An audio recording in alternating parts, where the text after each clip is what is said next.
Muy bien. Hoy vamos a estar tratando, hoy día nos tocaban capítulos del 11 al 15, pero vamos a tratar tal vez solamente 4 capítulos, ¿ya? Yo le he puesto como, y no se vaya a reír, pero a mí me da jocosidad, eh, como título del mensaje es Sirniendo el jugo. Yo no sé si tal vez a ustedes más joven le enseñaron a hacer un jugo. Yo creo que todos pasamos alguna vez por esa etapa, ¿verdad? Y nosotros en nuestra buena actitud servicial, tal vez de querer hacer un jugo, lo hemos hecho mal. Y hemos puesto tal vez el tomate de árbol, lo hemos lanzado a la licuadora, agua, hielito, azúcar, lo licuamos y ahí lo servimos. Pero tal vez los que no fuimos enseñados a cocinar, tuvimos el mal rato de cuando lo servimos, se tomó con todo, ¿no? Con pepa, bueno, con todo. Y los que hacen esa cara rara es porque tal vez les pasó o tomaron el jugo de alguien así. Entonces, en la vida, en este caso, los padres enseñan que hay algo que se llama la cernidora, ¿verdad? Donde nosotros tenemos que poner el jugo y ya cae en el vaso cernido. Y hay una separación entre las pepas o la cáscara, depende cómo haga usted el jugo, ¿verdad? Porque unos lo hacen, cocinan la naranjilla. Bueno, ya estoy entrando en otros temas, pero la cosa es que en la cernidora se quedan esas cosas que no deberían de ingerir, no deberíamos de ingerir, lo que puede dañar el jugo y en el vaso cae lo que se debe de ingerir, lo que se debe de beber y queda delicioso el jugo, ¿verdad? El Señor de esta forma va a enseñar a su pueblo por ciertas leyes a poder discernir entre lo santo y lo impuro. Es lo que vamos a estar observando el día de hoy, porque hay un propósito detrás de cada enseñanza de Dios. Y si usted me acompaña un momento al capítulo número 11 del Levítico. Hoy día vamos a estar del 11 al 14 y vamos a estar estudiándolo. Aquí hay un propósito detrás de la enseñanza y el propósito está en el verso número 43 en adelante. Cuando usted llegue ahí, dígame amén. Entonces, Levítico 11, verso 43 dice así: No se hagan abominables vuestras personas con ningún animal que se arrastra, ni se contaminen con ellos, ni sean inmundos por ellos, porque yo soy Jehová, vuestro Dios. Vosotros, por tanto, os santificaréis y seréis santos, porque yo soy santo. Así que no contaminéis vuestras personas con ningún animal que se arrastra sobre la tierra, porque yo soy Jehová, que os hago subir de la tierra de Egipto para ser vuestro Dios. Seréis pues santos, porque yo soy santo. Entonces, aquí hay un propósito detrás de la enseñanza que vamos a observar, y es que Él está enseñando a su pueblo a discernir entre lo santo y lo impuro. ¿Con el fin de qué? De que ellos sean un pueblo separado. Eso es lo que significa ser santo. Un pueblo separado para Él, un pueblo distinto que se marque diferente alrededor de donde ellos iban a vivir. Acordémonos algo, el contexto es que ellos iban a entrar a la tierra prometida y en esta tierra ya habían habitantes y estos habitantes tenían sus costumbres, costumbres muy alejadas a la verdadera adoración a Dios. Entonces, cuando ellos iban a entrar a esta tierra, ¿qué es lo primero que se nos pega a nosotros los seres humanos? Las costumbres, la forma de hablar. Miren, en este tiempo de lo que es la migración, en cierta ocasión un primo, cuando éramos un poco más jóvenes, 18, 19 años, él decide emigrar a Nueva York, donde estaba una hermana. En Guayaquil, él siempre ha hablado normal, como nosotros los guayaquileños hablamos, con la eche, bueno, hemos hablado así, ¿verdad? Él se va a Nueva York y yo lo voy a visitar como a los 6 meses. Y cuando yo lo encuentro, ¿verdad? Le digo, hola primo, ¿cómo estás? Oh, bien. Oh, men. Yo le digo, vámonos a comer una hamburguesa. Ok. Entonces, hablaba súper raro. De hecho, esta semana hubo un doctor que nos atendió, que es guayaquileño, y nos atendió a nuestra hija y a mí, pero estudió en Argentina. Y empezó a hablar, a mí no me sale el acento argentino, pero hablaba así, no seas boludo, no sé, como hablan, y yo me quedaba como, tiene apellido Pillaguazo Naranjo, no sé, y habla como argentino. Entonces, porque a nosotros los seres humanos se nos pegan las costumbres. Pero Dios tiene una intención detrás de cada enseñanza y es hacer de su pueblo un pueblo diferente, un pueblo santo. Y a través de la escritura observaremos cómo esto se aplica hoy a la iglesia. Entonces, regresemos al texto y en Levíticos capítulo número 11, lo pueden leer en casa. De hecho, sería interesante que ustedes durante todas estas semanas lean Levítico, leanlo de corrido, para que podamos siempre estar como que en el mismo sentir, ver de lo que vamos a hablar. Y el capítulo número 11, el Señor va a hablar sobre las leyes de la comida. ¿Ya? Capítulo número 11 van a haber leyes sobre la comida. Capítulo número 12 va a hablar sobre la ley sobre la purificación después del parto. Y usted dirá, ¿cómo se aplica eso a la vida? Ya lo vamos a descubrir. El capítulo 13 y 14, el Señor va a hablar sobre la lepra. ¿Qué pasa cuando hay un leproso? Cuando tiene sanidad? ¿Cómo hacer? Bueno, todas estas cosas. Y el capítulo 15 habla sobre las leyes sobre los fluidos corporales, que eso no lo vamos a tratar el día de hoy. Pero todo esto tienen en común algo, y si a usted le gusta anotar, anote esto acá, es discernir, no contaminarse, ser un pueblo santo. Ese es un propósito para que ellos sean un pueblo diferente. Entonces, el capítulo número 11 va a haber ciertas diferencias. Él va a hacer las diferencias de los animales de la tierra, del agua, del aire, reptiles, insectos, algunas cosas que el Señor les dice cómo deben de proceder. Observemos el primero, Levítico 11, versículo 1 en adelante. Dice la Biblia: habló Jehová a Moisés y a Aarón diciéndoles: hablad a los hijos de Israel y decidles: estos son los animales que comeréis de entre todos los animales que hay sobre ¿dónde? Sobre la tierra. De entre los animales, todo el que tiene pezuña hendida y que rumia, este comeréis. Pero de los que rumian o que tienen pezuña, ¿qué dice aquí? No comeréis esto, este no es subrayado. El camello, porque rumia, pero no tiene pezuña hendida. Los tendréis por inmundo. También el conejo, porque rumia, pero no tiene pezuña. Lo tendréis por inmundo. Así la liebre, porque rumia, pero no tiene pezuña, la tendréis por inmunda. También el cerdo, porque tiene pezuña y es de pezuñas hendidas, pero no rumia, lo tendréis por inmundo. De la carne de ellos, aquí vemos una instrucción: no comeréis ni tocaréis su cuerpo muerto, lo tendréis como por inmundos. Y así, si ustedes empiezan a leer esto, en el verso 9 están los animales del agua. En el verso 13 van a hablar sobre las aves. En el verso 21 habla de los insectos. Y del verso 26 en adelante, ciertos animales que, bueno, tal vez en nuestro contexto no es tan común ver comer esto, pero observémoslo. Verso número 26, mire: todo animal de pezuña, pero que no tiene pezuña hendida ni rumia, tendréis por inmundo. Y cualquiera que los tocare, ¿qué va a pasar? Será inmundo. Y de todos los animales que andan en cuatro patas, tendréis por inmundo a cualquiera que ande sobre sus garras. Y todo el que tocare sus cadáveres será inmundo, ¿hasta cuándo? Hasta la noche. Y el que llevare sus cadáveres lavará sus vestidos y será inmundo hasta la noche, y lo tendréis por inmundo. Y tendréis por inmundo a estos animales que se mueven sobre la tierra. Dice: la comadreja, el ratón. ¿Cuántos han comido ratón? Ninguno. Ninguno dice amén. Uy. La rana, según su especie, el erizo, el cocodrilo, el lagarto, la lagartija y el camaleón. Estos tendréis por inmundo entre los animales que se mueven, y cualquiera que los tocare cuando estuvieren muertos, ¿qué iba a pasar? Será inmundo hasta la noche. ¿Cuál es la instrucción sobre todo este listado de animales? Que no los podían comer. Si usted va al verso número 4, ahí hay una instrucción clara del Señor: no pueden comer. Y el verso 27 dice: no toquen sus cadáveres. ¿Qué causaba si ellos lo comían o los tocaban?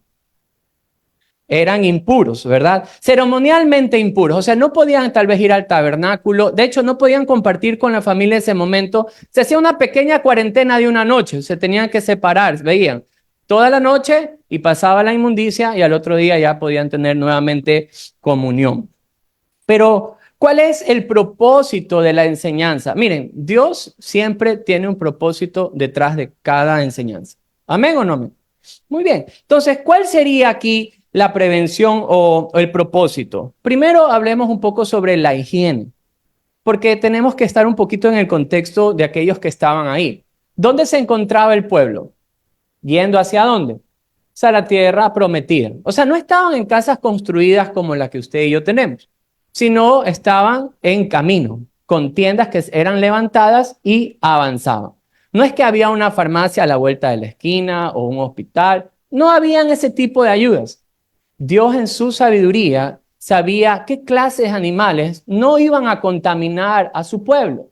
Entonces, por ejemplo, hablemos del chancho. ¿A cuántos les gusta el chancho? Inmundos, no, mentira. Es broma por si acaso. Pero el chancho es portador de enfermedades. Era broma por si acaso. El chancho es portador de enfermedades. De hecho, hasta el día de hoy creo que existe, aquí los doctores expertos en el campo, por favor, adiéstrenme un poco, pero sé que hay una bacteria, no es bacteria, ¿cómo se llama? Tiquina, triquina, parásito, que crece creo que como 2 metros y pico y creo que se puede incrustar en el cerebro, ¿verdad? Entonces, al chancho se lo conoce como un portador de enfermedades. De hecho, hoy tal vez se lo alimenta con balanceado, pero el chancho se lo ha conocido por ser chancho, o sea, porque come lo que sea que le pongan. Puerco, muy bien. Ahí dentro de los animales descritos en las aves hay uno interesante que se llama el rompehuesos. Venga conmigo al verso número 13. Dice, y de las aves, estas tendréis en abominación, no se comerán, serán abominación. El águila, ¿y qué más? El quebrantahueso, el azor. Bueno, y hay algunos animales ahí. Cuando averigüé sobre el quebrantahueso, es un ave que come cadáveres.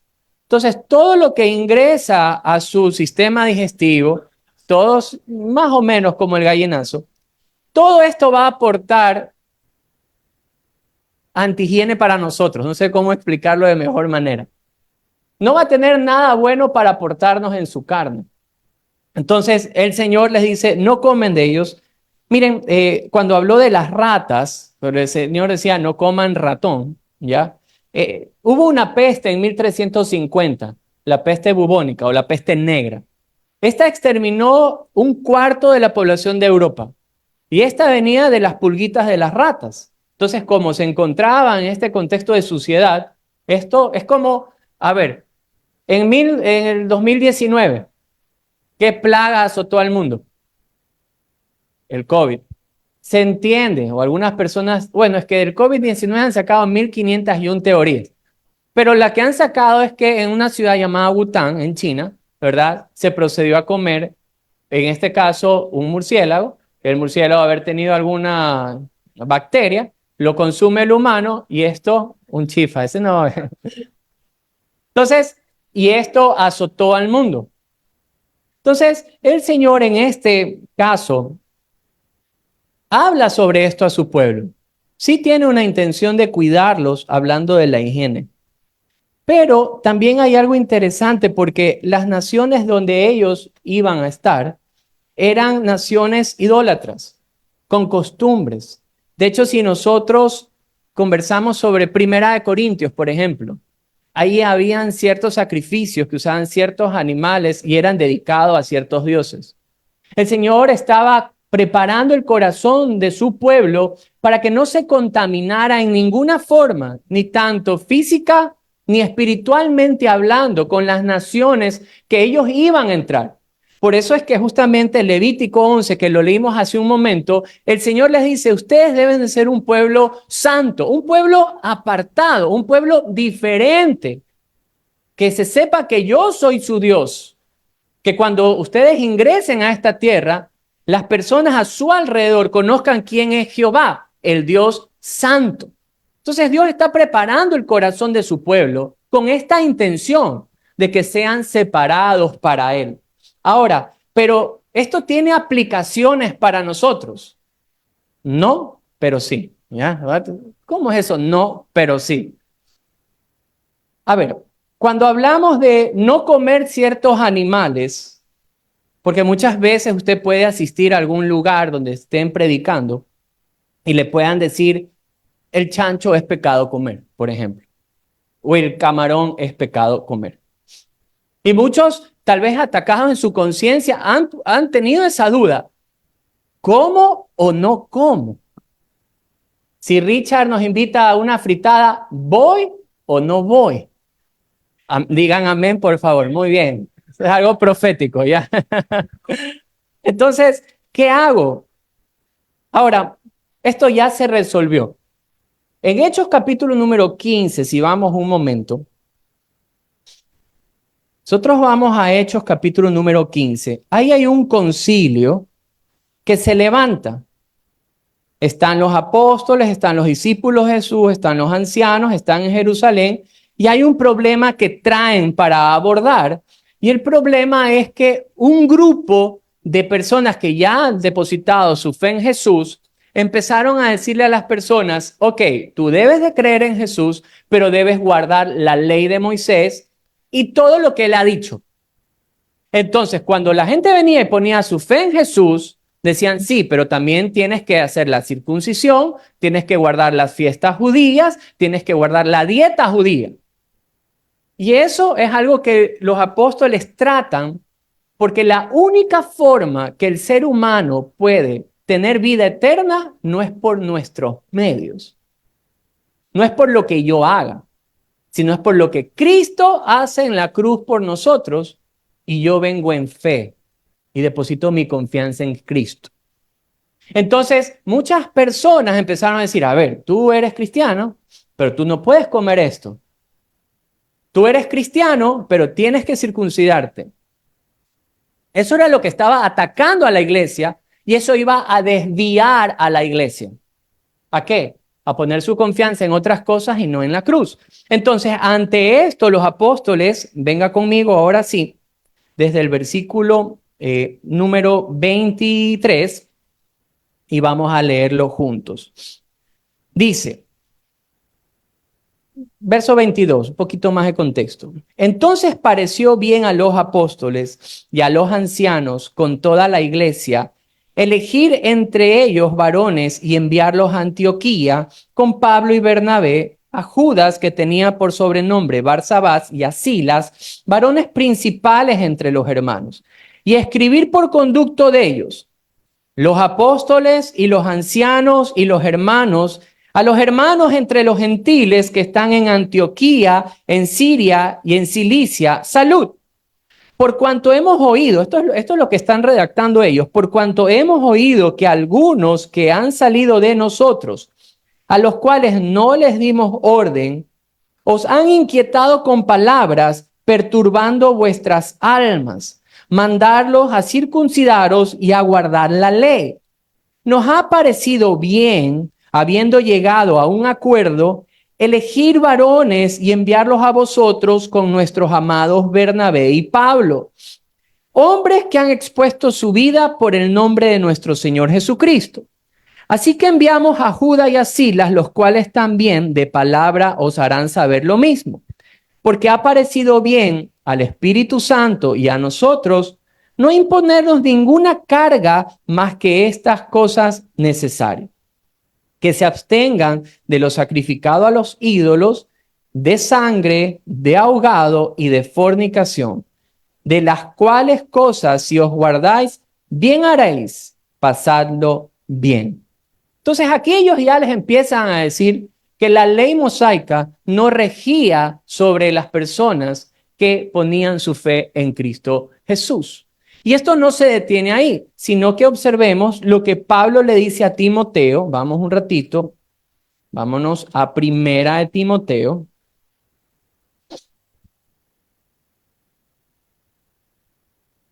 Cuando usted llegue ahí, dígame un fuerte amén. Llegó rápido. Primera de Timoteo, capítulo número 4, versículos del 1 al 5. Mire lo que le dice Pablo a Timoteo. Pero el Espíritu dice claramente que en los postreros tiempos algunos apostatarán de la fe, escuchando a espíritus engañadores y a doctrinas de demonios, por la hipocresía de mentirosos que, teniendo cauterizada la conciencia, prohibirán casarse y mandarán abstenerse de ¿qué cosa? De alimentos que Dios creó para que con acción de gracias participasen de ellos los creyentes y los que han conocido la verdad. Porque todo lo que Dios creó es bueno y nada es de desecharse si se toma con acción de gracia. Porque por la palabra de Dios y por la oración que dice la Escritura, es santificado. Y esto no se detiene ahí. Venga conmigo un ratito a la primera carta de los Corintios y vamos a estar en el capítulo número 8. ¿Ya? Primera de Corintios, capítulo 8, versos 1 en adelante. Dice la Biblia: en cuanto a lo sacrificado a los ídolos, sabemos que todos tenemos conocimiento. El conocimiento envanece, pero el amor edifica. Y si alguno se imagina que sabe algo, aún no sabe nada como debe saberlo. Pero si alguno ama a Dios, es conocido por él. Acerca pues de las viandas que se sacrifican a los ídolos, sabemos que un ídolo no es nada en el mundo y que no hay más que un Dios. Pues aunque hay algunos que se llamen dioses, sea en el cielo o en la tierra, como hay muchos dioses y muchos señores, para nosotros, sin embargo, solo hay un Dios, el Padre, del cual proceden todas las cosas, y nosotros somos para Él, y un Señor, Jesucristo, por medio del cual son todas las cosas, y nosotros por medio de Él. Pero no en todos hay este conocimiento, porque algunos habituados hasta aquí a los ídolos, comen sacrificado a los ídolos y su conciencia, siendo débil, se contamina. Si bien la vianda no nos hace más aceptos ante Dios, pues ni porque comamos seremos más, ni porque no comamos seremos menos. Entonces él da una explicación sobre este tipo de comida. ¿Cómo entonces se aplicaría la comida a nosotros? El tema de que se come o no se come. Lo que podemos comprender es que el Señor a los judíos tiene un principio de la enseñanza, y era que disciernan entre lo puro y lo impuro. Ese principio está vigente en nosotros, ya no por lo que usted vaya a comer. Hay libertad en el Señor para poder comer los alimentos que Él ha puesto. Usted tiene esa libertad. Entonces, ¿cómo sería la aplicación para nosotros? Tiene el mismo principio, el discernir. Discernir entre lo que purifica, lo que santifica o lo que me contamina. Las preguntas tal vez más en nuestro contexto es cosas a veces un poco cotidianas y simples, como la música. Se ha puesto a preguntar, es lo primero que una persona cuando viene a los pies de Cristo y sale de las aguas, normalmente es, ¿qué puedo escuchar? O si ciertas bebidas que tienen contenido alcohólico son prohibidas o no. Ya los veo como que esto se pone bueno. Ahora, ¿qué va a decir el pastor? ¿Qué nos va a mandar a hacer? Cuando vienen esas preguntas de qué puedo tomar o beber o ver o escuchar, aquí viene algo importante que nosotros debemos comprender. Por ejemplo, lo que escucho. Si yo lo que estoy escuchando en una radio, por ejemplo, ¿santifica mi vida o no la santifica? Esa sería una pregunta más interesante de hacernos. Si la música que estoy poniendo en mi vehículo o con la que cocino o con la que me baño, no sé, pues depende de donde usted escuche música. Eso santifica, me acerca más al Señor o de alguna forma quita lo puro de mi mente. Si lo que estoy viendo, por ejemplo, en una red social o en una película, me edifica, me santifica, me acerca a Dios o no. ¿Qué es lo que estoy consumiendo? ¿Qué es lo que estoy dejando ingresar a mi vida? Ese principio es el válido para nosotros el día de hoy. Mira lo que dice Primera de Pedro. Vámonos un ratito a Primera de Pedro. Y en Primera de Pedro, en el capítulo número 1, Pedro le va a decir exactamente lo mismo que el Señor le dijo a los israelitas en el desierto, que ellos deberían ser un pueblo santo porque Él es santo. Esa es la gran diferencia. Y si nosotros observamos los versos 13 en adelante, primera de Pedro, capítulo 1, versos 13 en adelante, miren lo que dice la Biblia. Por tanto, ceñid los lomos de ¿qué cosa? De vuestro entendimiento. Sed sobrios y esperad por completo en la gracia que os traerá cuando Jesucristo sea manifestado. Como hijos obedientes, no se conformen a los deseos que antes tenías estando en vuestra ignorancia, sino que aquel que os llamó es santo. Sed también vosotros santos en toda vuestra manera de vivir, porque escrito está, sed santos porque yo soy santo. Entonces Pedro, en cambio, termina con el mismo resumen de sean santos, busquen la santidad, porque vuestro Dios es santo, pero comienza diciendo, cíñanse los lomos de vuestro entendimiento, o sea, piensen bien. Tengan tranquilidad en sus pensamientos y acciones antes de que los ejecutes. Piensa quién te rescató. Piensa en tu antigua vida y lo que eso causaba en ti. Él les dice, ceñid vuestro entendimiento, sean sobrios y no se conformen al deseo carnal que antes estaba en ustedes. Muchas personas me podrán decir, Javier, ¿es pecado escuchar Julio Jaramillo? ¿Quieres saber si es pecado escuchar Julio Jaramillo? Sigue estudiando la vida. La pregunta sería, ¿qué causa en su vida escuchar una canción con una letra de Julio Jaramillo? Eso yo no lo sé. Usted sí lo va a saber. ¿Qué memorias pueden traer? ¿Cómo la celebraba la canción antes alrededor con sus amigos? ¿En qué lugares se encontraban? ¿Va a acercar una canción como esta a su corazón, tal vez hacia Dios? Esa es la pregunta que usted debe hacer. Usted en Cristo, el Señor nos ha dado libertad, pero nos ha dado la forma de discernir qué es lo que santifica mi vida.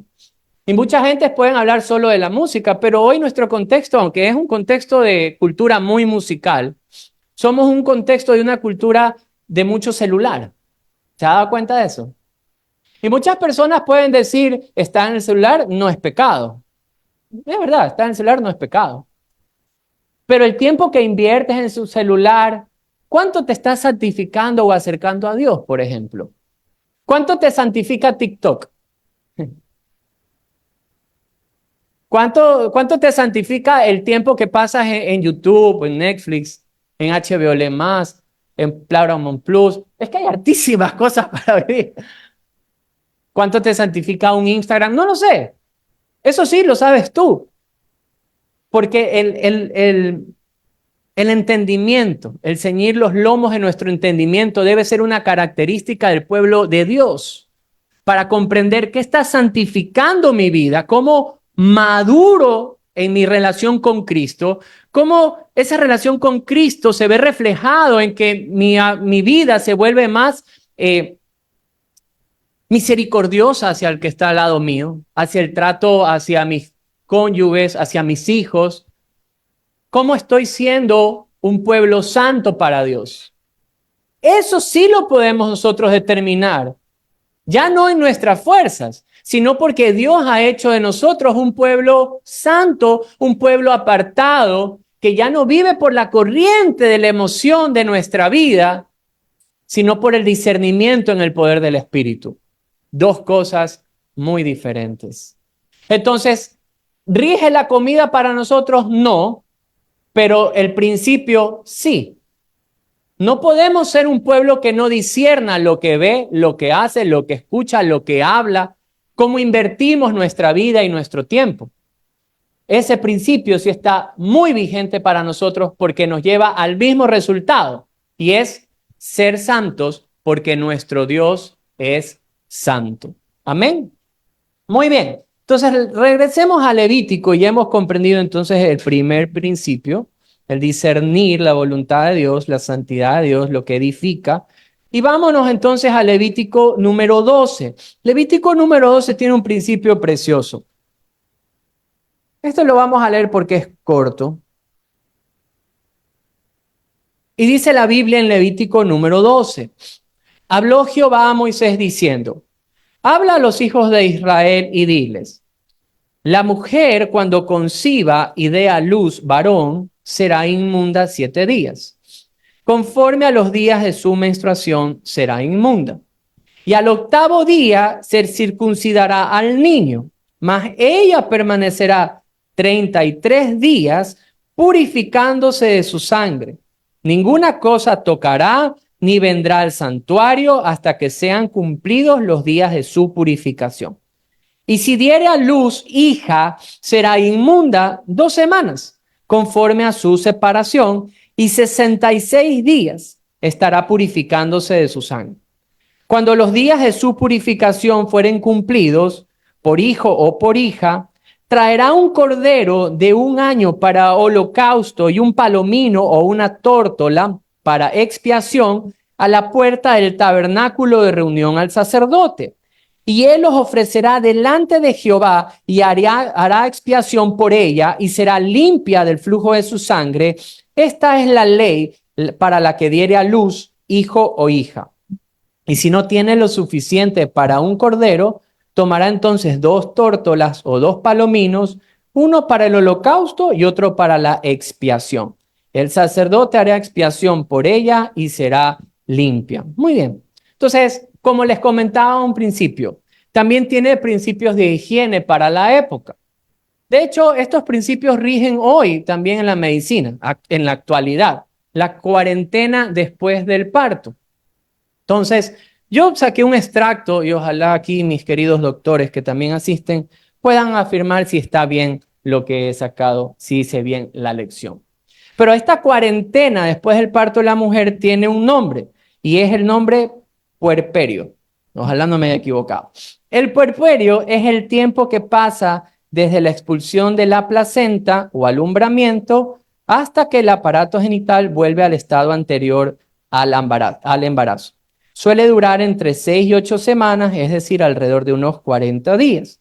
Por eso a este periodo se le conoce tradicionalmente como cuarentena. También viene algo importante. Dice, lo importante es que sepas controlar tu estado de ánimo ante la avalancha hormonal que sufre. Entonces la mujer también sufre un cambio hormonal en este proceso. Entonces Dios, desde la antigüedad, en su sabiduría y como Él creó los cuerpos, sabe cómo debe funcionar el cuerpo de una mujer y les dice este tiempo tienen que estar en cuarentena.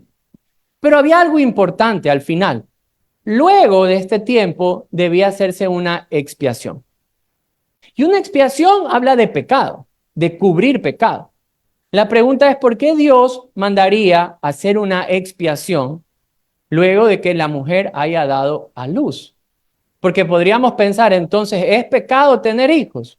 No. De hecho, la Escritura dice todo lo contrario. Génesis 1:28. Mírelo conmigo.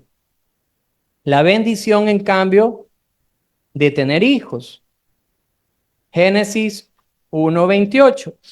Génesis 1:28 está una instrucción de Dios para los seres humanos. Dice la Biblia, y los bendijo Dios y les dijo, fructificar y multiplicaos, llenen la tierra y sojuzgarla. El Señor envía a que nos multipliquemos. O sea, es una orden del Señor que los hijos vengan a la vida. Ahora, ¿qué otro texto podemos ver? Venga un ratito al Salmo 127. En el Salmo 127,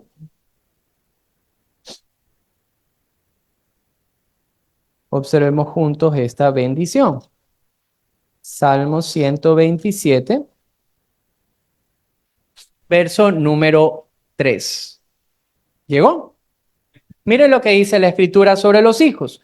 He aquí, herencia de Jehová son los hijos, cosa de estima el fruto del vientre. Entonces, ¿de quién provienen los hijos? De Dios. Es algo que el Señor nos lo entrega. Ahora, el Salmo 128 también, veamos esta bendición desde el verso número 1 al 4. Bienaventurado todo aquel que teme a Jehová, que anda en sus caminos. Cuando comiere el trabajo de tus manos, bienaventurado serás y te irá bien. Tu mujer será como vid, que lleva fruto a los lados de tu casa, y tus hijos como plantas de olivo alrededor de tu mesa. He aquí que será bendecido el hombre que teme a Jehová.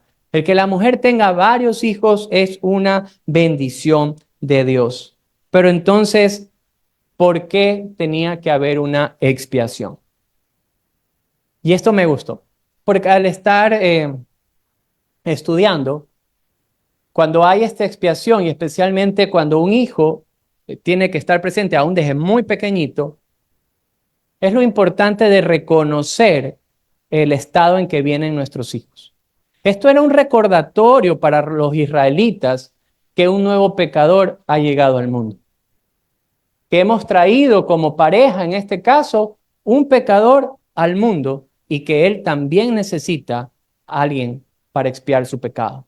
También necesita perdón de pecados. Miren, y esto es muy importante para nosotros, porque nosotros, ¿cómo le dicen a los niños hoy en día? La bendición. Y muchas veces nosotros consideramos que nuestros hijos, aunque sean pequeñitos y se los vea tan tiernos, queridos amigos, nuestros hijos son pecadores también. Y tiene que haber conciencia en nuestro corazón de que nuestros hijos han venido de la misma forma que nosotros, en pecado. Porque si nosotros tenemos conciencia de que nuestros hijos han venido en pecado, ¿qué vamos a hacer? Vamos a instruirlos para que conozcan al que salva del pecado. Me encantó ese recordatorio porque habla también directo al corazón de la iglesia. El propósito es que ellos sean un pueblo santo diferente alrededor. Y como padres también cristianos, debemos enseñar a nuestros hijos la necesidad de un Salvador. Por más bellos, hermosos, lindos, juguetones, esos niños también un día se encontrarán con Dios. Y si no conocen al Salvador de sus vidas, tendrán que pasar su eternidad en un castigo, alejados de la misma presencia de Dios. Hoy día me levanté y empecé a leer estoy leyendo este libro de Corrie ten Boom. Ella lo escribe, esta es una mujer, le contaba la semana pasada, que fue capturada por salvar judíos en la época de los nazis. Ella era de Holanda y se la llevan, en este caso, a Alemania, al campo de concentración más fuerte que había. Cuando ella sale, es liberada y cuenta toda la tragedia de cómo los soldados que la reciben eran jovencitos, por si acaso, no es que eran personas mayores. Ella inclusive cuando se baja del tren, veía que todos los que estaban ahí eran un poco de jóvenes con rifles y que le decían, bájate, que la insultaban. Cuando ella es liberada y camina fuera del campamento, se encuentra con un hospital cristiano. Su forma de verse había cambiado tanto, estaba tan delgada, tan sucia, llena de piojos, porque esa es la descripción, toda su ropa era harapienta, y llega a este hospital. Y cuando la ven y empiezan a hablar con ella, dice, entendemos que ha sido liberada del campamento. Y dice, sí, yo vengo de Holanda. Y él le dice, ¿tú vienes de Holanda? Y dice, sí, de Hamlet, no es Haarlem, de Haarlem, Holanda. Vengo de Haarlem. Dice, ¿tú eres de Haarlem, de Holanda? Dice, sí. Dice, por si acaso tú estuviste con Corrie ten Boom. Y ella se queda como las locas, porque no la reconocían. Le dicen, yo soy Corrie ten Boom. Y ella la reconoce. No recuerdo el nombre de la chica. Y le dice, Juanita, por ejemplo. Y le dice, sí. Dice, yo soy Corrie. Ella cuenta cómo esta jovencita la recibe tan bien, porque por cosas de Dios, no solamente Juanita, que así no se llama, sino todas las enfermeras habían sido sus alumnas de la escuela dominical, toditas. Y ella hace una gran diferencia y dice, todas estas mujeres fueron criadas para tratar con piedad. Y estos soldados fueron en cambio criados para tratar con crueldad. Ahí hay una gran diferencia en cómo se crían a los hijos. Y es por eso la importancia que el Señor, cuando viene un nuevo niño al mundo, le hace reconocer a su pueblo que ese niño también necesita un Salvador. La expiación es eso. Y nosotros como la iglesia de Cristo necesitamos comprender que si nuestros hijos habitan en un hogar donde Cristo es el centro, sea por el padre, sea por la madre, sea por los dos, ellos también necesitan reconciliarse con Jesús como su único Señor y Salvador. Nosotros como iglesia o vamos a criar a nuestros hijos para la piedad o podemos dejar a nuestros hijos para que nuestros hijos crezcan para la crueldad. Eso sí depende de la crianza que usted le dé a sus hijos. Y ese es el recordatorio que el Señor otorga a su pueblo para que reconozcan que ellos debían ser un pueblo diferente. Vamos ahora entonces a la lepra, capítulo 13 y 14. En Levítico 13 y 14, dos capítulos largos, la lepra es una enfermedad que el Señor trata y habla, y es algo que en el Nuevo Testamento también se va a observar. Y es una enfermedad que puede atacar a la piel. Aquí también se describe, pero creo yo que es un poco más como hongos, porque ataca a la ropa y ataca a las casas. Y el capítulo 13 nos va a hacer una descripción de cómo el sacerdote era el que tenía que revisarlo. Se acercaba, observaba cómo era la llaga que se presentaba. Pasaba un proceso que cuando observaba la llaga le decía, tienes que guardarte por 7 días y regresa. Si ellos regresaban y esto se extendía, era declarado lepra. Pero si no se extendía, lo mandaban 7 días más a guardarse y a regresar. Y si él observaba y eso se había detenido, no era lepra, no había peligro. Pero si se extendía, era declarado leproso e inmundo también. Ahora, había un proceso luego que ellos eran declarados con esta enfermedad que tenía el peligro de poder también contagiar a los demás. Venga conmigo en el capítulo 13, versículos 45 en adelante. Y este era el proceso que ellos vivían luego de ser declarados leprosos o inmundos. Y en el verso 45, mire lo que dice la Escritura. Y el leproso en quien hubiere llaga, llevará vestidos rasgados y su cabeza descubierta, y embozado pregonará, inmundo, inmundo. Todo el tiempo que la llaga estuviera en él será inmundo, y estará impuro y habitará solo fuera del campamento, será su morada. Entonces, ellos tenían que rasgar su vestido, tenían que descubrir su cabeza, tenían que pregonar su enfermedad, en este caso, decir inmundo, inmundo, porque no podían estar conviviendo con los demás. De hecho, los hacían salir del campamento y vivir apartados. Ya luego que ellos se establecen donde sería Israel, mandan a un campamento exterior también, ciudades, justamente para aquellos que tenían esta enfermedad. Ahora, no solamente que había la enfermedad, pero había una cuestión en la enfermedad. No había cura. Esto era lo interesante. Sino que se le atribuía siempre al Señor, cuando una persona que tenía lepra era sanado, esto se atribuía siempre al Señor, que es en este caso quien otorgaba la sanidad. No había un remedio natural, por lo cual esto siempre dependía del Señor. Y en Levítico 14, véngase un ratito conmigo, justamente se hacía un sacrificio. Y estos versículos sí quisiera que los leamos juntos para comprender un poquito mejor. Levítico 14, verso 1 en adelante dice así. Y habló Jehová a Moisés diciendo, esta será la ley para el leproso cuando se limpiare. Será traído al sacerdote, y éste saldrá fuera del campamento y lo examinará.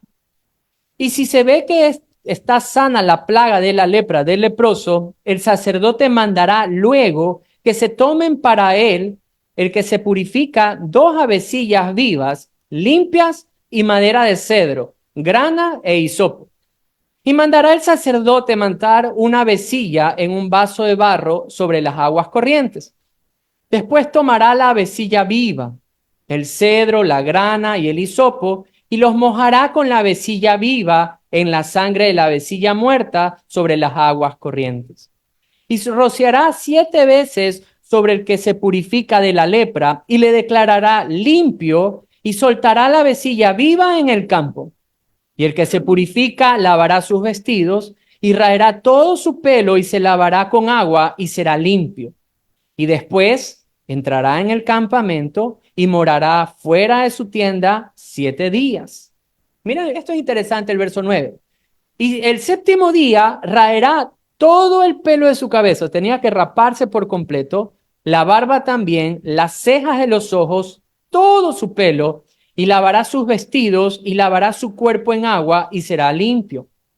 En el octavo día tomará 2 corderos sin defecto y una cordera de un año sin tacha y 3/10 de efa de flor de harina para ofrenda amasada de aceite y un log de aceite. Y el sacerdote que le purificará presentará delante de Jehová al que se ha de limpiar con aquellas cosas a la puerta del tabernáculo de reunión, y tomará el sacerdote un cordero y lo ofrecerá por la culpa. Entonces, había en este caso un sacrificio. 2 cosas importantes que cuando ellos sanaban, que llaman la atención. Primero, lo que tenían que hacer. Tenían que raparse todo, barba, cabello, cejas, lavarse por completo, vestiduras también completamente limpias, y podrían ingresar al campamento previo a hacer una expiación a sí mismo por el pecado. Ahora, hay que entender algo. La lepra en este tiempo se la asocia con el pecado. De hecho, hay muchos casos, pero yo quisiera que veamos uno que está justamente en Números. Vamos un ratito a Números capítulo número 12. La lepra, al ser una enfermedad, sí, pero tiene una asociación con el pecado. Normalmente, Antiguo Testamento, cuando veíamos la lepra, tenía una asociación con un castigo divino. En este caso, la hermana de Moisés sufre lepra por algo que ella hizo. Veamos qué fue lo que pasó en Números 12. La Biblia dice así: María y Aarón hablaron contra Moisés a causa de la mujer cusita que había tomado, porque él había tomado mujer cusita. Y dijeron: ¿solamente por Moisés ha hablado Jehová? ¿No ha hablado también por nosotros? Y lo oyó Jehová. Y aquel varón, Moisés, era muy manso, más que todos los hombres que había sobre la tierra. Luego dijo Jehová a Moisés, Aarón y a María: salid vosotros 3 al tabernáculo de reunión. Y salieron ellos 3. Entonces Jehová descendió en la columna de nube y se puso a la puerta del tabernáculo y llamó a Aarón y a María, y salieron ambos. Y él les dijo: oíd ahora mis palabras. Cuando haya entre vosotros profeta de Jehová, le apareceré en visión, en sueños hablaré con él. No así a mi siervo Moisés, que es fiel en toda mi casa. Cara a cara hablaré con él, y claramente, y no por figuras. Y verá la apariencia de Jehová. ¿Por qué pues no tuviste temor de hablar contra mi siervo Moisés? Entonces la ira de Jehová se encendió contra ellos y se fue. Y la nube se apartó del tabernáculo, y he aquí que María estaba como leprosa, como la nieve. Y miró a Aarón, a María, y he aquí que estaba leprosa. Y dijeron a Aarón a Moisés: ay, Señor mío, no pongas ahora sobre nosotros este pecado, porque locamente hemos actuado y hemos pecado. No quede ella ahora como el que nace muerto, que al salir del vientre de su madre tiene ya medio consumida su carne. Entonces Moisés clamó a Jehová diciendo: te ruego, oh Dios, que la sanes ahora. Respondió Jehová a Moisés: pues si su padre hubiera escupido en su rostro, no se avergonzaría por 7 días. Sea echada fuera del campamento por 7 días y después volverá a la congregación. Así María fue echada del campamento 7 días, y el pueblo no pasó delante hasta que se reunió María con ellos. Después el pueblo partió a Serot y el campamento en el desierto de Parán. Vemos ahí en este caso algo que cometen Aarón y María. Y el Señor disciplina, en este caso, a María. Y María tuvo que salir del campamento. Moisés ora, sana, luego de 7 días y regresaba, porque era más o menos así como funcionaba con la lepra. Tenían que ser separados del campamento, se anunciaba su inmundicia, Dios sanaba y tenían que ser restituidos al campamento. Nuevamente podrían estar con ellos. Ahora, aquí hay algo que me gustaría que podamos verlo como una aplicación ya para nuestra vida. Quisiera primero hablar de la observación del sacerdote. ¿Qué tenía que hacer el sacerdote para declarar que era lepra o no era lepra? Tenía que observarlo. Y su observación era detenida y su observación era puesta a prueba 7 días y regresaba. Y si eso no, como que no se había sanado, le daba 7 días más y regresaba y se volvió a observar. Esto habla también al corazón de la iglesia. Porque miren, queridos hermanos y amigos, a veces somos campeones para ver la lepra ajena. Somos campeones para decir, ese hermano tiene cara de pecador. No sé, esa persona, no sé, tiene cara, no sé, pues, de fumón, de no sé, de lo que quieran decir. No lo veo, dice. No ha venido a seguirlo. Pero somos campeones para esto. Y me gusta la sobriedad en la que el Señor guía, en este caso a su sacerdote, a no lanzar de una un veredicto, decir, esto es una enfermedad leprosa, sino que la observaba con detenimiento. Y esa debería ser nuestra vida como hijos de Dios, como la iglesia de Jesús. Cuando hablamos de pecado en la iglesia, cuando hablamos tal vez del pecado en casa, es de observarlo y dejar que el tiempo nos muestre qué realmente ha sido. Esa debería ser la forma en la que nosotros como iglesia deberíamos de proceder. Ahora, aquí hay 3 cosas como aplicación. Primero, el observarlo. Segundo, si es contagioso, lo separaban. Y si era sanado, lo regresaban. 3 cosas importantes. El observar. Si era lepra, el leproso era puesto a un lado. Pero si esto era sanado por Dios, era retornado. Ahora, hay algo así en la iglesia de Corintios, ¿sabían? Pablo escribe una carta a la iglesia de Corintios, porque en la iglesia de Corintios había pecado. Varios tipos de pecado. Había inmoralidad sexual en Corintio, había división en Corintio, habría preferencias en Corintio, había diversos pecados dentro de la iglesia de Corintio. Y Pablo escribe una carta para que esto sea corregido. Ahora, mire conmigo el capítulo número 5 de Primera de Corintios. Ahí hay un caso donde en este caso, valga la redundancia, tenía que haber una separación. Primera de Corintios, capítulo número 5, había algo que estaba contaminando a la misma iglesia de Dios. Y en el capítulo número 5, él trata sobre este tema. Verso número 1. Dice la Biblia, de cierto se oye que hay entre vosotros, ¿qué cosa? Fornicación. Y tal fornicación, cual ni aún se nombra entre los gentiles, tanto que alguno tiene la mujer de su padre. Y vosotros estáis como envanecidos. ¿No deberíais más bien haberlo lamentado para que fuese quitado de en medio de vosotros el que cometió tal acción? ¿Cuál era el pecado de la iglesia de Corintio? Un joven estaba saliendo o teniendo relaciones con su madrastra. Eso era lo que estaba pasando.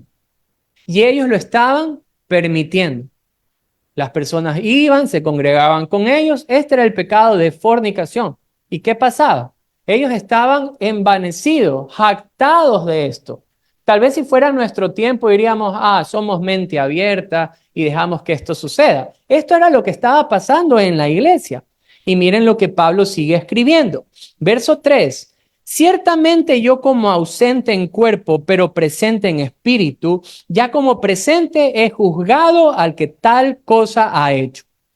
En el nombre de nuestro Señor Jesucristo, reunidos vosotros y mi espíritu con el poder de nuestro Señor Jesucristo, el tal sea entregado a Satanás, para destrucción de la carne, a fin de que el espíritu sea salvo en el día del Señor Jesús. Lo que le está diciendo es, saquen a ese hombre de la comunión de la iglesia. Es lo que está diciendo ahí. Saquen a ese hombre y sea entregado a Satanás para que la carne muera. O sea, su estado pecaminoso, su conciencia le muestre lo que estaba cometiendo, el pecado que estaba viviendo. Miren, eso es algo que ahora tal vez en las iglesias no se vive la disciplina. Nuestro contexto es que hay una iglesia cada 3 cuadras. O sea, hay iglesia para escoger. Si a usted le gustan los coros, va a una iglesia de coros. Si a usted le gusta la iglesia con luces tipo discoteca, va y busca una iglesia más moderna. Si va y el pastor no cuenta chistes, no va. Si se va que cuenta chistes, va a la iglesia. Hay diversas clases de iglesia. Entonces, cuando hay pecado en la iglesia, las personas pueden coger y decir, bueno, aquí no me acepta, me voy a otra iglesia. Pero una iglesia sana debe vivir siempre bajo la guía del Espíritu. Y así como la lepra no era permitida dentro del contexto de los israelitas, porque podía de esta forma esparcirse, el pecado es lo mismo en nuestra vida. No podemos tolerar el pecado en nuestra vida, queridos amigos, y tampoco en la vida de la iglesia. No es sano. Entonces, en este caso, Pablo dice, sáquenlo, entréguenlo a Satanás. Pero, ¿qué más dice? Veamos. No es buena vuestra jactancia. ¿No sabéis que un poco de levadura leuda toda la masa? Límpiense pues de la vieja levadura, para que seas nueva masa, sin levadura como sois, porque porque nuestra Pascua, que es Cristo, ya fue sacrificada por nosotros. Así celebremos la fiesta, no con la vieja levadura, ni con la levadura de malicia y de maldad, sino como panes sin levaduras de sinceridad y de verdad. Os he escrito por carta que no se junten con los fornicarios, no absolutamente con los fornicarios de este mundo, o con los avaros, o con los ladrones, o con los idólatras, pues en tal caso os sería necesario salir del mundo. Más bien os escribo que no se junten con ninguno que llamándose hermano fuere fornicario, o avaro, o idólatra, o maldiciente, o borracho, o ladrón, con el que tal ni aún comáis. Porque, ¿qué razón tendría yo para juzgar a los que están fuera? ¿No juzgáis vosotros a los que están dentro? Porque a los que están fuera Dios los juzgará. Quitad pues a ese perverso de entre vosotros. Entonces la indicación de Pablo era, no es que nosotros somos quitados del mundo porque todo el mundo practica estas cosas afuera. El peligro está en que alguien que llamándose hermano en la fe practique estas cosas. Alguien que llamándose hermano en la fe practique la fornicación, por ejemplo, o que practique la estafa, no sé, hay diversas cosas. Alguien que llamándose hermano y normalmente se congrega, contamina el corazón del resto. Yo recuerdo cuando recién empecé a venir a los pies del Señor. Y nosotros fuimos enseñados en su principio en la libertad que teníamos en Cristo. Pero había algo que sí era diferente y raro en la iglesia. Porque en la iglesia donde yo nací habían 700 jóvenes. Imagínense la cantidad de jóvenes que había, hartísimos jóvenes. Pero muchos de estos jóvenes al terminar el culto sí nos decían, bueno, se acabó el culto, vámonos a predicar a la discoteca. Se los prometo, no es broma. A predicar a ellos. Entonces, había esta motivación en ellos porque decían, no es pecado si vamos a bailar. Pero del 100% de que fueron, el 100% se quedó. Había esto que estaba contaminando en ese tiempo a la juventud de la iglesia que yo estaba. Había un grupo espectacular que iban, se reunían, oraban, tocaban guitarra, se estaban separando del mundo. Y qué lindo ver y haber nacido en una generación como esta. Pero en medio de esa generación también había un pequeño grupo que siempre nos inducía y decía, vamos para allá. Y esto tenía que haber sido sacado de la iglesia. Bueno, era una iglesia muy grande. Cuando nosotros hablamos de esto y vemos, lo primero que vimos era observarlo con detenimiento para ver qué realmente es. Nunca actuar como precipitadamente, sino entender qué hay detrás. Pero también si se descubre que es pecado, separarlo. Pero fuéramos sin misericordia si no fuéramos al tercer paso. Si Dios les sana, en el caso de los israelitas, la lepra, el restituirlos. Ahí hay una gran diferencia. Entonces, Pablo efectivamente escribe la primera carta, pero así también hay una reacción ante la carta. Por eso es la segunda carta a los Corintios. Y en la segunda carta a los Corintios, si usted viene conmigo, por favor, al capítulo número 2. En este capítulo, Pablo va a hablar sobre el perdón, sobre la reacción que hubo ante la carta, que fue el arrepentimiento. Eso lo habla el capítulo 5, pero en el 2 él habla sobre el perdón al que ha pecado y se ha arrepentido. Específicamente no dice si es el joven que estaba con la madrastra, pero sí habla de la actitud, y esa es la que nosotros podríamos adoptar. Dice el verso número 5 del capítulo 2.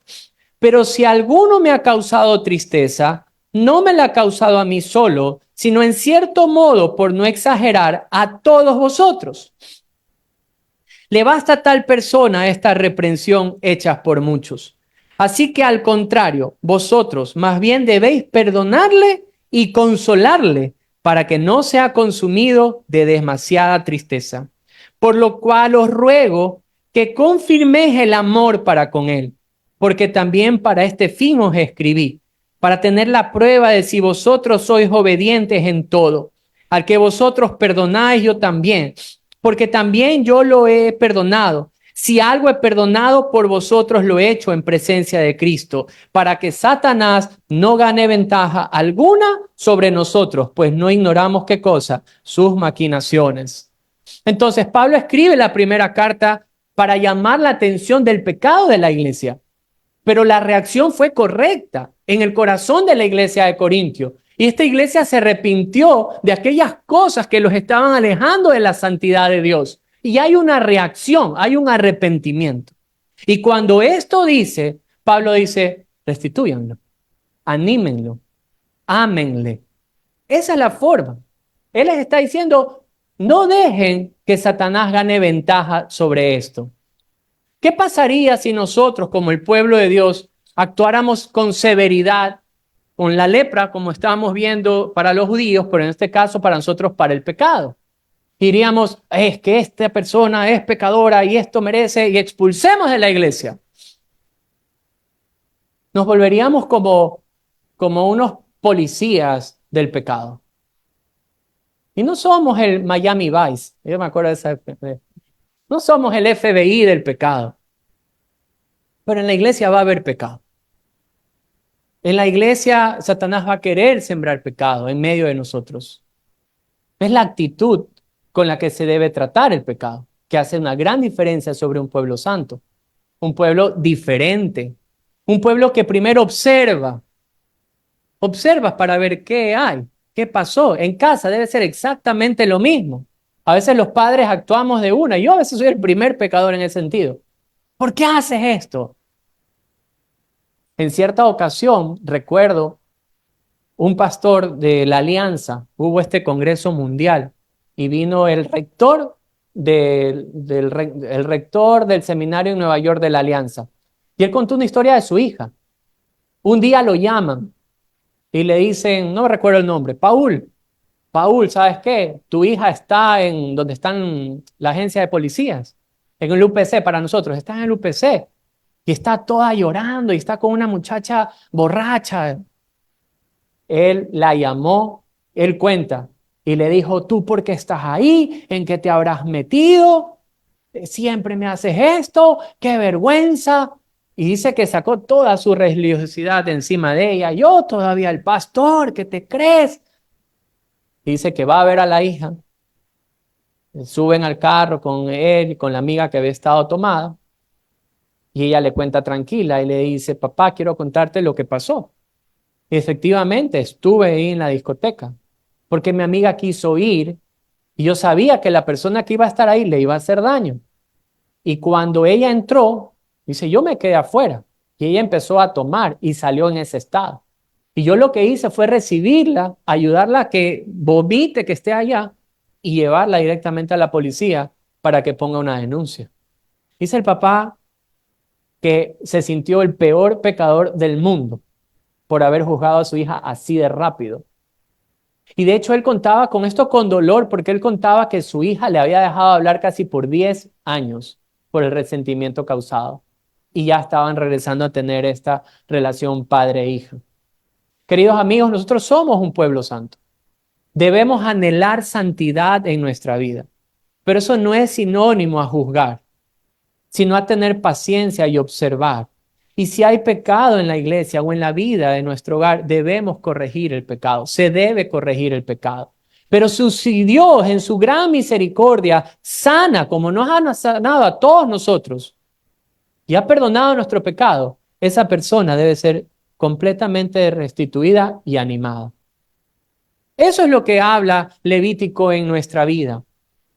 Queridos amigos, en Cristo nosotros hemos recibido libertad, como decíamos al principio. Una libertad maravillosa. Pero en esa libertad, usted y yo debemos discernir.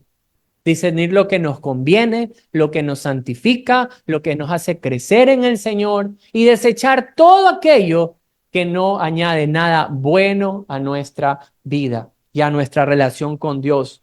Debemos reconocer cuál es el estado de los nuestros, de nuestros propios hijos y enseñarles la necesidad de un Salvador. Eso va a hacer de nosotros un pueblo santo, un pueblo diferente.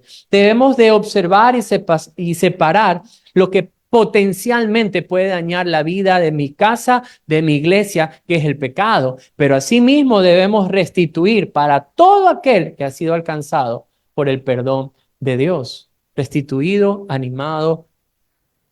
¿Debemos ser un pueblo santo? Sí, debemos ser un pueblo diferente. Debemos ser un pueblo que discierne lo que santifica y no un pueblo que desecha lo que contamina. Debe ser un pueblo que está consciente de su necesidad de perdón. Debemos ser un pueblo que acoge con amor a aquel que ha sido perdonado por Dios. Debemos ser un pueblo santo para el Señor. Amén.